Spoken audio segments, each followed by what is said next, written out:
অবিশ্বাস্য খ্যাপাটে অথবা নিছকই পাগলামি। ২০ বছর আগের দক্ষিণ আফ্রিকার এই রেকর্ড ৪৩৪ রান চেস করাটা এখনো অনেকের কাছে লাগে ঘোরের মতো। তবে ওয়ানডে ক্রিকেটে মাইটি অস্ট্রেলিয়া আর চোকার্স দক্ষিণ আফ্রিকার ম্যাচ মানেই যেন এক অন্যরকম মহারণ। ওয়ানডেতে যখনই ৪০০-র উপরে রেকর্ড গড়া রান করেছে অস্ট্রেলিয়া, তখনই শেষ হাসি এসেছে দক্ষিণ আফ্রিকা।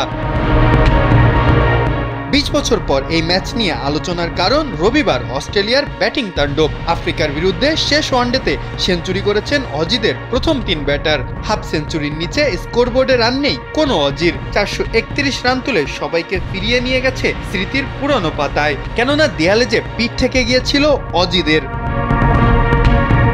২০০৫ সালে বিশ্ব ক্রিকেটের অস্ট্রেলিয়ার নব্য রেকর্ড ৪৩৪ রানও যে চেস করে জেতা যায়, তাও কি কেউ ভেবেছিল কখনো? তবে আফ্রিকা মানেই তো অদ্ভুত কিছু, অসম্ভবকে সম্ভব করে জিতে যাওয়া বা প্রেশার নিতে না পেরে জেতা ম্যাচ হেরে গিয়ে ট্রফিটা হারিয়ে ফেলা, সবেতেই যেন পটু প্রোটিয়ারা।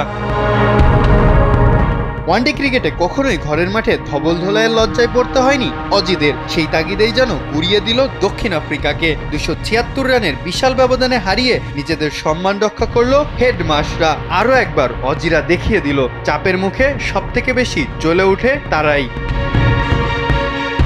তবে অস্ট্রেলিয়াকে কিন্তু ওয়ানডেতে এর আগে হোয়াইট ওয়াশ করেছে দক্ষিণ আফ্রিকা। ওয়ানডে ক্রিকেটের ইতিহাসে মাত্র ৬ বারই হোয়াইট ওয়াশের লজ্জায় পড়েছে অস্ট্রেলিয়া। এর মধ্যে ২ বারই সেই তিক্তস্বাদ দিয়েছে প্রোটিয়ারা, তাও আবার ওয়ার্নার স্মিথরা থাকার পরও।